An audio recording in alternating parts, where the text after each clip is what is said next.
পাহাড়ে উৎপাদিত কাঁঠাল ও কলা দিয়ে তৈরি হচ্ছে চিপস। রাঙামাটির পাহাড়ে ৩ তরুণ উদ্যোক্তার পরিশ্রমে তৈরি হচ্ছে চিপস। বাজারে চাহিদাও রয়েছে। রাঙামাটির প্রতিনিধি শতরং চাকমার তথ্য, ছবিতে ডেস্ক রিপোর্ট।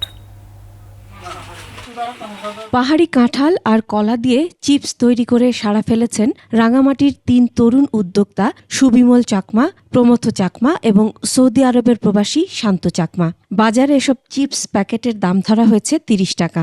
বর্তমানে কাঁঠালের মৌসুম নেই, তাই ফ্রিজিং করে রাখা কাঁঠাল এবং কলা দিয়ে চিপস তৈরি হচ্ছে। ফ্রাই করা কাঁঠাল আর কলার চিপসে মশলা মিশিয়ে প্যাকেটজাত করা হয়। প্রতি ঘন্টায় এই মেশিনে ৩০০ প্যাকেট চিপস তৈরির সক্ষমতা রয়েছে। এই ৩ উদ্যোক্তা বাংলাদেশ কৃষি গবেষণা ইনস্টিটিউট বাড়ির পোস্ট হারভেস্ট টেকনোলজি বিভাগ থেকে ২০২২ সালে প্রশিক্ষণ নেন। ২০২৪ সালে ব্যাংক থেকে ক্ষুদ্র ঋণ নিয়ে রাঙামাটি শহরের আসাম বস্তি এলাকায় চিপস তৈরি শুরু। ফুড প্রসেসিং করে যদি এভাবে যদি আমরা উৎপাদনমুখী হই তাহলে দেশের অর্থনীতির চাকা আরো ঘুরবে। প্রসেসিং করে ফ্রিজ আপ করি, ফ্রিজ আপ থেকে এখানে ফ্রাই করতে আমাদের 22 থেকে 24 মিনিট সময় লাগে। ফরমালিন জাতীয় কোনো কিছু নাই, এটা ন্যাচারাল একটা ফলের চিপস, ভালো চিপস। বাজারজাতের জন্য আমাদের 2টা কোম্পানির সাথে চুক্তি আছে, জাতিমারি.com এবং বৈচিত্র্য.com।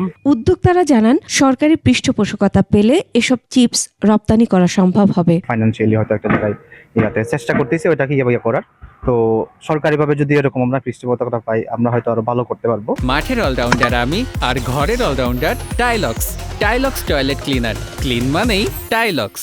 পাহাড়ে ব্যাপকভাবে উৎপাদিত আম, কলা, কাঁঠাল সহ বিভিন্ন ফলের অপচয় রোধ ও সংরক্ষণের জন্য এ ধরনের উদ্যোগ প্রশংসনীয়। বেকার যুবকদের কর্মসংস্থানেও এই উদ্যোগ ভূমিকা রাখবে। এটাকে যদি আরেকটু বড় পরিসরে করতে পারে, আমার মনে হয় যে অনেকেই তার এই জায়গায় কাজ করারও সুযোগ পাবে এবং অনেকটা বেকারত্বও লাঘব হবে। এ ধরনের উদ্যোগ পাহাড়ের চাষিদের উৎপাদিত পণ্যের ন্যায্য মূল্য নিশ্চিত করার পাশাপাশি বেকারত্ব দূর করতেও ভূমিকা রাখবে। Masum আলিসা, desk report, 21 television.